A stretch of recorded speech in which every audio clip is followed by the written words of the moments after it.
मान research analyst Nitilesh Pawaskar भी जुड़े हैं। Nitilesh sir, hello and welcome to your stocks. मैं अर्चना बोल रही हूँ। मार्केट में अच्छी तेज़ी देखने मिल रही है। बैंक निफ्टी देखे, निफ्टी देखे, निफ्टी आईटी देखे, निफ्टी ऑटोज देखे, ये सारे हरे निशान में कारोबार कर रहे हैं। तो आपकी क्या राय बन रही है एक मार्केट पे? देखो, मार्केट के ऊपर अगर हम लोग ओवरऑल रिव्यू देखेंगे तो मैंने एक चीज नोटिस करवाई थी कि अगर ये मार्केट 24,250 24,350 ये लेवल के ऊपर मेंटेन होता है तो यहाँ से हम लोग 24,600 और 24,800 ये लेवल तक क्या कर सकते हैं, ऊपर के दायरे में देखने को मिल सकता है। सिर्फ ये जो रैली आई है वो ट्रम्प साहब की वजह से आई है। अगर वो ट्रम्प साहब कुछ गलत स्टेटमेंट करते तो हम लोग 200 पॉइंट नीचे ओपन होते। तो ओवरऑल अभी मार्केट का जो मूड और माहौल है वो अगर हम लोग देखेंगे तो यहाँ से बस 24,400 24,350 ये लेवल के नीचे नहीं जाना चाहिए। यहाँ तक जो भी कुछ डीप मिलेगा तो आप डीप को बाय करके चल सकते हैं। 24,300 आपका स्टॉप लॉस होना चाहिए। जैसे मार्केट 24,600 के ऊपर मेंटेन रहेगा तो यहाँ से मोमेंटम ऊपर की साइड में और हमें देखने को मिल सकता है। तो कॉशियसली हम लोग रहेंगे, सिंपली स्टॉप लॉस को ट्रेल करेंगे और साथ साथ अगर हम लोग बात करेंगे तो व्यू जो होगा वो बायस ही व्यू होगा, उसमें कोई दो राय नहीं है। लेकिन क्वांटिटी उसके साथ प्रॉपर हेज करके हम लोग पोजीशंस को मेंटेन करेंगे। ब्लाइंड कुछ बाय या फिर सेल नहीं करेंगे। ऑलराइट, नितिलेश जी का मार्केट पर व्यू आता हुआ और जो इंडेक्स के लेवल्स है वो भी आपको बता दिए। चलिए अब आगे बढ़ेंगे, सवाल जवाब के सिलसिले को शुरू करेंगे और हमारे साथ पहले लाइव कॉलर भी जुड़ चुके हैं। गौतम दास इस वक्त हमारे साथ जुड़े हैं। गौतम, हाय, गुड आफ्टरनून, बहुत बहुत स्वागत है आपका एजी नाउ स्वदेश पर। बताइए क्या सवाल है आपका?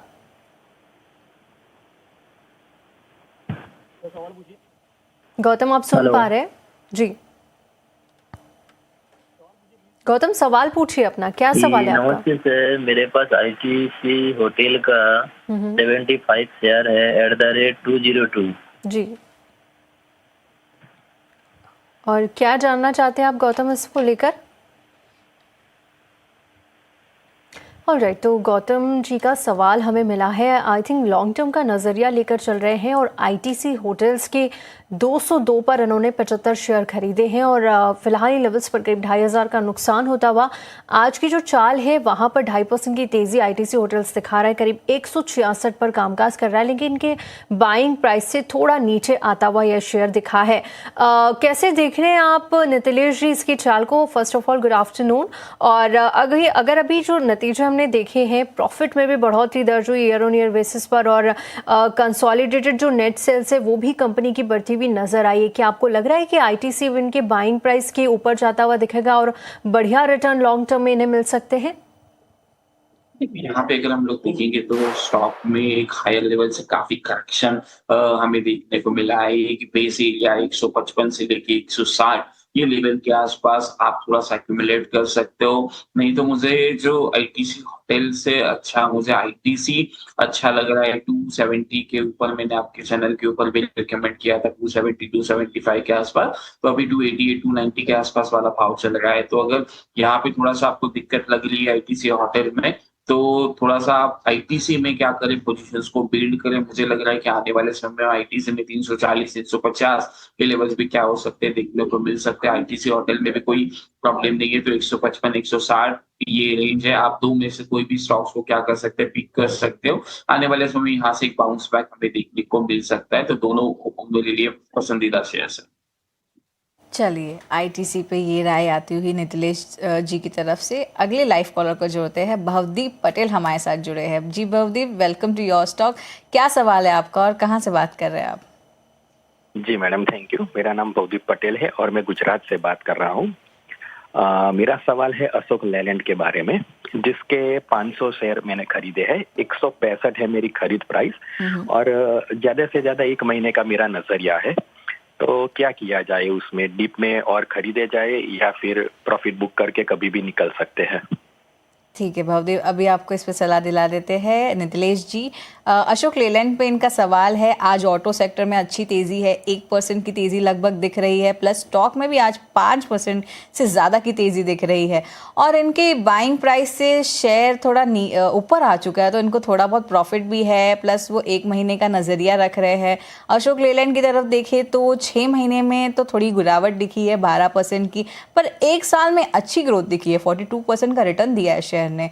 तो अशोक लेलैंड ऑटो नंबर्स के बाद क्या ये ट्रिगर है इस स्टॉक का कि आगे भी फ्यूचर कैसे देख रहे हैं आप ये? देखिए, स्टॉक में लास्ट 2-4 दिन पहले या फिर 1 वीक पहले किसी व्यूअर ने पूछा था, तो मैंने एक चीज कहा था कि 157 जैसे ही क्रॉस करेगा तो यहाँ से मोमेंटम 167 से लेकर 180 के लेवल तक चल सकता है। तो एग्जैक्टली स्टॉक वैसे ही मूव कर रहा है। इनको पहले तो मैं बधाई देना चाहता हूँ। तो आपकी जो क्वांटिटी है 500 क्वांटिटी, उसमें से पार्शियल प्रॉफिट बुक करना यहाँ पे बहुत अच्छा हो सकता है। 60% क्वांटिटी यहाँ पे बुक कर लीजिए। बाकी की जो क्वांटिटी है 168 169 के आसपास एक स्टॉप लॉस मेंटेन करे। ऊपर में 180 का एक रेजिस्टेंस है, वो अगर ये क्रॉस कर देता है तो ही हम लोग 200 की तरफ बात करेंगे, लेकिन 180 एक स्ट्रॉन्ग रेजिस्टेंस है, वहां पे जाके थोड़ा सा मोमेंटम लूज हो सकता है स्टॉक में। तो पार्शियल प्रॉफिट बुकिंग करना मैं इनको एडवाइस करूंगा और बाकी की क्वांटिटी को होल्ड करे 168 169 के स्टॉप लॉस के साथ। राइट, तो अशोक लेलैंड को लेकर ये सलाह इन लेवल्स पर नितिलेश जी की तरफ से आती हुई। चलिए आगे बढ़ेंगे और अब बात करेंगे अर्बन कंपनी की, क्योंकि आज शेयर में करीब 14 से 15% का शानदार उछाल देखने को मिल रहा है।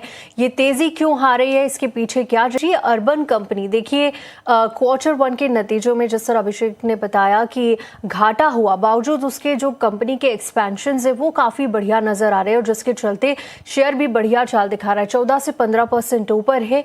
क्या करना चाहिए जिन लोगों के पोर्टफोलियो में अर्बन कंपनी है, और क्या कोई अगर नई पोजीशन बनाना चाहता है तो इन लेवल्स पर लेने की सलाह होगी?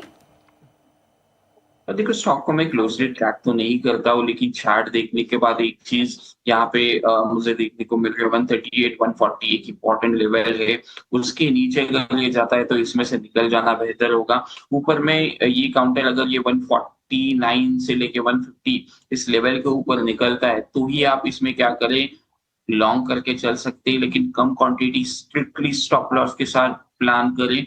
और ऊपर में 165 170 के टारगेट हो सकते हैं, या फिर अवॉइड करते हैं तो भी चल सकता है। मैं मेरे पर्सनल फ्रेंड्स को ये थोड़ा सा रिकमेंड नहीं करूंगा, क्योंकि कभी कभार हमने वनडे वंडर वाले स्टॉक्स देखे और फंसना नहीं है मुझे इन काउंटर के ऊपर। थोड़ा सा कम क्वांटिटी लेके चल सकते हैं, तो उसी चीज का ध्यान रखें। 149 150 के ऊपर टेक्निकली स्ट्रांग हो जाएगा। 140 का स्टॉप लॉस, 165 से लेके 170 आपके टारगेट।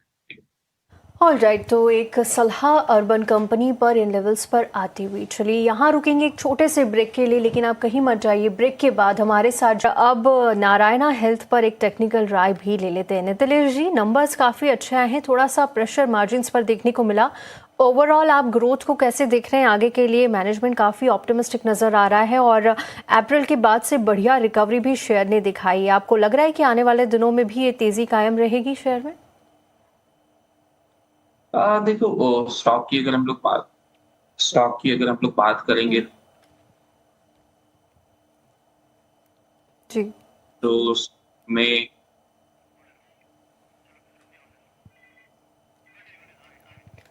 ऑल राइट, तो ये सलाह नारायणा हृदयालय को लेकर आती हुई मैनेजमेंट से अभी हमने बात की और नितिलेश जी से भी समझ रहे थे। नितिलेश जी, क्या सलाह होगी आपकी? स्टॉक में थोड़ा सा और करेक्शन हमें देखने को मिल सकता है। स्टॉक हालांकि लोअर लेवल से अच्छा खासा बाउंस दिखाया था और रिजल्ट भले ही अच्छा आ जाए, लेकिन प्राइस के हिसाब से अगर हम लोग देखेंगे तो ऑलरेडी फैक्टरिंग रिजल्ट, तो उस वजह से वहां पे प्रॉफिट बुकिंग हमें देखने को मिल रहा है, तो स्टॉक में गिरावट और बढ़ सकती है।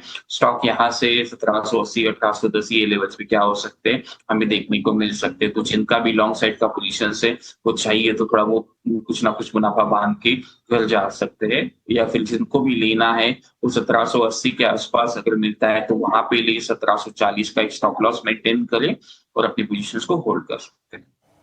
चलिए, ये सलाह आती हुई नारायणा हेल्थ पे। अगले लाइव कॉलर को जोड़ते हैं। अंबुलकर हमारे साथ जुड़े हुए हैं। अंबुलकर जी, वेलकम टू योर स्टॉक। क्या सवाल है आपका और कहाँ से बात कर रहे हैं? आई गेस आपका नाम मैंने सही बोला रहेगा? हाँ madam, Prasad Ambulkar, Amravati, Maharashtra. Welcome to your stock, बताइए आपका क्या सवाल है।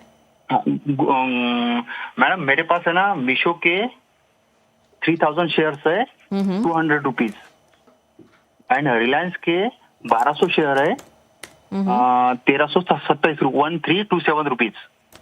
तो कब तक होल्ड करना है, एवरेज कहाँ पे करना है? ओके ठीक है, अभी आपको सलाह दिला देते हैं इस पर। नितिलेश जी, मीशो और रिलायंस के इनके पास शेयर्स है और दोनों शेयर्स में देखिए आज अच्छी ग्रोथ देखने मिली है। रिलायंस में करीब आधे % की तेज़ी है, तो मीशो में भी शानदार 5% की तेज़ी है। और दोनों स्टॉक से बात करें तो मीशो की बात करें तो अच्छी 6 महीने में अच्छा रिटर्न दिया है स्टॉक ने 28% के ऊपर, और 1 साल में खबरों के दम पर स्टॉक्स बढ़ता ही जा रहा है और 12 साल का रिटर्न ओवरऑल देख सकते हैं।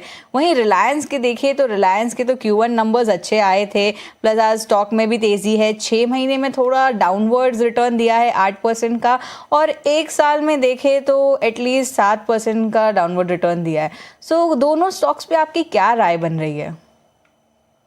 देखिए, स्टॉक में मैं रिलायंस को क्लोजली ट्रैक कर रहा हूँ। रिलायंस में मैं आज सुबह भी देख रहा था कि किस लेवल के ऊपर एंट्री करवाया जा सकता है। देखो, रिलायंस में 1320 1330 एक इंपॉर्टेंट लेवल है। ये लेवल को क्रॉस करता है तो हम लोग यहाँ पे लॉन्ग करके चल सकते हैं पोजीशंस को। 1450 1470 ये टारगेट हो सकते हैं, या फिर अगर यहाँ से करेक्शन मार्केट में आता है और नीचे में 1220 1240 ये लेवल के आसपास मिलता है, तो वहां पे मैं रिलायंस को प्लस करना पसंद करूंगा। तो ये 2 लेवल के हिसाब से मैं इसमें रिलायंस पे लॉन्ग जाना पसंद करूंगा। ओवरऑल व्यू जो है मेरा रिलायंस के ऊपर काफी, मुझे लग रहा है यहाँ से मोमेंटम पिकअप होगा। रिलायंस हो, एचडीएफसी बैंक हो, एक अच्छे लेवल के आसपास से ट्रेड करे तो यहाँ पे शॉर्टिंग अपॉर्चुनिटी देखने के बदले मोमेंटम कहाँ पे अच्छा मिल सकता है वो प्लान करना चाहिए। कौन से लेवल्स अच्छे हो सकते हैं तो बाइंग का यूज करें।